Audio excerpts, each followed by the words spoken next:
সালাম TV, the solution for humanity. প্রশ্ন করেছেন কেউ বেদাত করলে তাকে সে বিষয়ে নিষেধ করতে গেলে যদি খারাপ অবস্থা সৃষ্টি হয় তাহলে আমাদের করণীয় কি? বেদাত করলে সেখানে অবশ্যই নিষেধ করা জরুরি, ফরজ। রাসূলুল্লাহ সাল্লাল্লাহু আলাইহি ওয়াসাল্লাম বলেছেন, মান রাআ মিনকুম মুনকারান ফালিয়ুগাইয়িরহু বিয়াদিহি।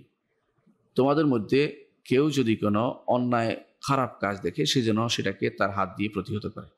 বেদাতের সর্বনিম্ন পর্যায়ে হারামি, হারামের নিচে কোনো বেদাত নাই। বেদাত মানেই হারাম। সুতরাং বেদাত যেহেতু নিচে কিছু হয় না, মকরু টকরু বেদাত হয় না, অপছন্দের জিনিস কোনো শরীয়তে বিধান, এটা কোনো বেদাতের জিনিস পড়ে না, সে বেদাত মানেই হারাম। সুতরাং এই হারাম কাজ যেহেতু মুনকার, অর্থাৎ সেটা নিষিদ্ধ জিনিস শরীয়তে। রাসূলুল্লাহ সাল্লাল্লাহু আলাইহি ওয়াসাল্লাম বলেছেন, কুল্লু বিদআতিন দালালা, প্রত্যেকটি বেদাতই পথভ্রষ্টতা। এবং রাসূলুল্লাহ সাল্লাল্লাহু আলাইহি ওয়াসাল্লাম বলেছেন, ওয়া কুল্লু দালালাতিন ফিন্নার, প্রত্যেকটি পথভ্রষ্টতা জাহান্নামে যাবে।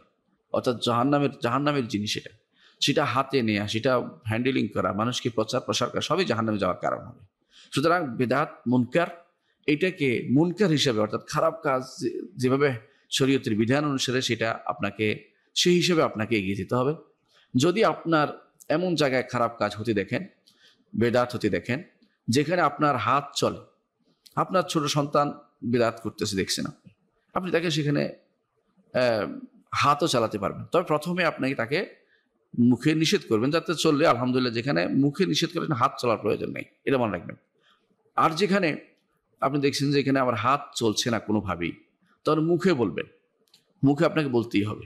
মুখে বলার পরে যদি কোনো আপনার সেখানে বলার মুখ বন্ধ করে দেওয়া হয়, যে মুখে বলতে দেওয়া হবে না, আপনাকে আঘাত করে, প্রত্যাঘাত করবে, কষ্ট দিবে, এই কষ্ট সহ্য করার ক্ষমতা আপনার যদি না থাকে, তাহলে আপনি সেখানে অন্তর দিয়ে ঘৃণা করবেন এবং তাদের থেকে বয়কট করে আসবেন। তাদের সাথে আপনার সমাজ হবে, চলাফেরা হবে, এটা হতে পারবে না। অর্থাৎ বেদাত যদি কেউ করে তাকে সাবধান করতেই হবে। আরেকটা জিনিস এখানে আমাদের জানা উচিত, সেটা হচ্ছে বেদাত এবং বেদাতি এক জিনিস না। কারোর মধ্যে একটা দুইটা বেদাত পাওয়া গেছে, আপনি বুঝতে পারছেন, হয়তো সে না জেনে করেছে। আরেকটা হচ্ছে বেদাতি, অর্থাৎ সে এটার প্রচার প্রসার করার জন্য উঠে পড়ে লেগেছে, এটা বেদাতি। তাহলে দুইটার মধ্যে পার্থক্য অবশ্যই করবে। অনেক ভাই দেখা যায় কারোর মধ্যে সামান্যতম একটি দুটি বেদাত পেয়েছে বা একটা ভুল পেয়েছে, এটাকে প্রচার প্রসারের জন্য দুনিয়া শুদ্ধ নেমে যায়, এটা কিন্তু ঠিক নয়। তাকে সাবধান করেন, ভুলটা ধরেই দেন তাকে, আগে তাকে জিনিসটা জানান। যখন দেখবেন যে না, তার কাজই হচ্ছে বেদাতকে প্রমোট করা, বেদাতের পক্ষ নেয়া এবং সেইটাই করে যাচ্ছে, তখন তাকে অবশ্যই অ্যাভয়েড করতে হবে, তার ব্যাপারে মানুষকে সাবধান করতে হবে।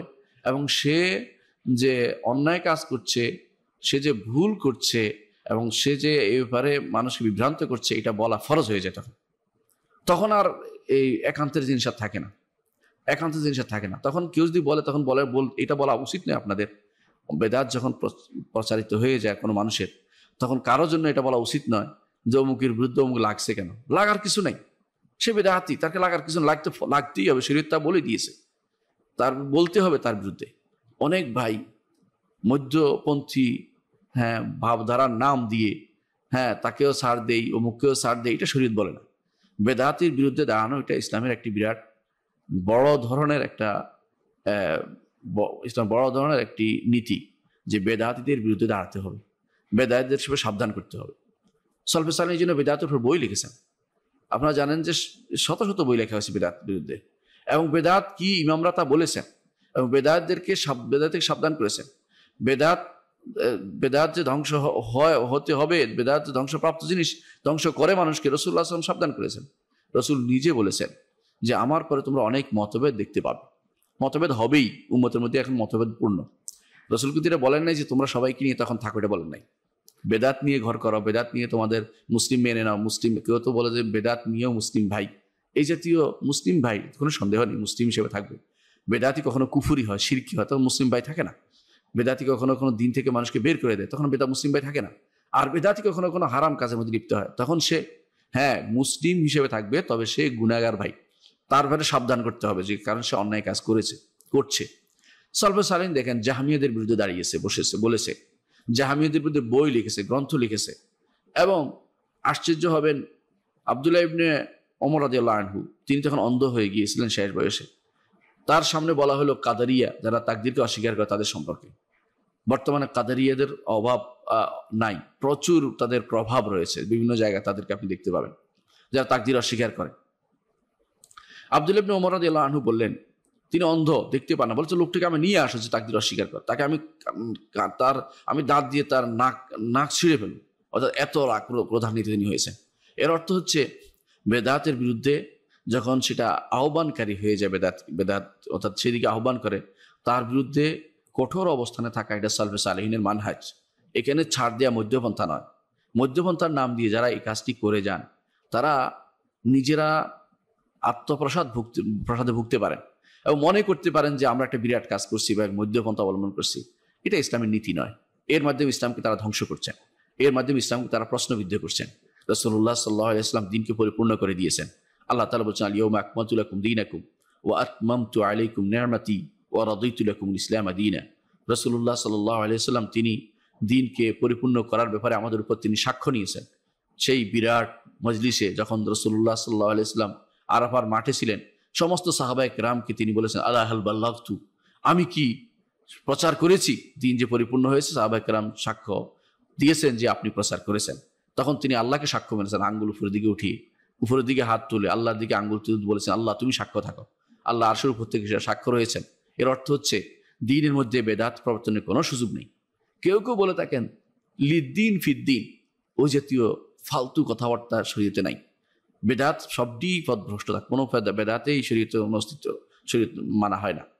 কেউ কেউ আছে দুনিয়ার যে সমস্ত কর্মকাণ্ড এগুলিকে বেদাত বানিয়ে নিয়েছে। না, বেদাত শুধু দ্বীনের ভিতরে ইবাদতের অংশে, যেগুলোতে শরিয়ার অংশ যেগুলোতে, এগুলোতে দুনিয়ার কর্মকাণ্ড আপনি কি করবেন সেটা বেদাত সম্পৃক্ততা নেই। অথবা কোনো ইবাদতের মাধ্যম যদি কোনো সেটাতে ইবাদত আদায় করার ক্ষেত্রে কোনো সহযোগিতা নেওয়া হয়, সেটাও বেদাতের ভিতরে পড়ে না। যেমন আপনি বিমানে করে হজে গেছেন, এটা বেদাতের ভিতরে কিছু না। আপনি খানা খাইছেন, বেদাতের কিছু না। আপনি মসজিদের ছাদ সুন্দর করে দিয়েছেন, এটা বেদাতের কিছু না, এটা ইবাদতের অংশ না। এটা এটা বলে মাসালেহ মুরসালা। মাসালেহ মুরসালাকে এবং বেদাতের মধ্যে যারা পার্থক্য করতে পারে না, তারা আলেম বলে বিবেচিত হতে পারে না। এই মানুষগুলি নিজেদের ইলমের দাবি করে, অথচ দুইটা জিনিস পার্থক্য করতে পারে না। সুতরাং আমরা সাবধান করছি, যারা এই বেদাতগুলি করে যাচ্ছে তাদেরকে অবশ্যই নিষেধ করতে হবে, যদি আপনার সামর্থ্য থাকে। সামর্থ্য যদি না থাকে, আপনি কি করবেন? অন্তর দিয়ে ঘৃণা করবেন এবং তাদের থেকে উঠা বসা বন্ধ করে দিবেন। তাদের থেকে উঠা বসা করার অর্থই হচ্ছে আপনি তাদের সাথে চললেন, ইন্নাকুম ইযা মিসলুহুম, তাদের মতো হয়ে গেলেন।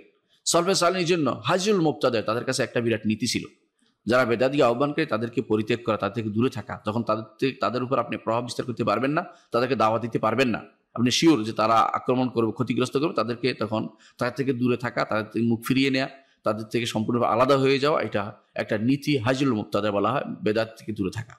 এই নীতি অবশ্যই ইমানদার আলেম যাদের প্রভাব আছে তারা অবশ্যই এই নীতি মেনে চলতে হবে। না হলে তাদের সাথে চলাফেরা করলে আপনি তাদের মতো হয়ে যাবেন।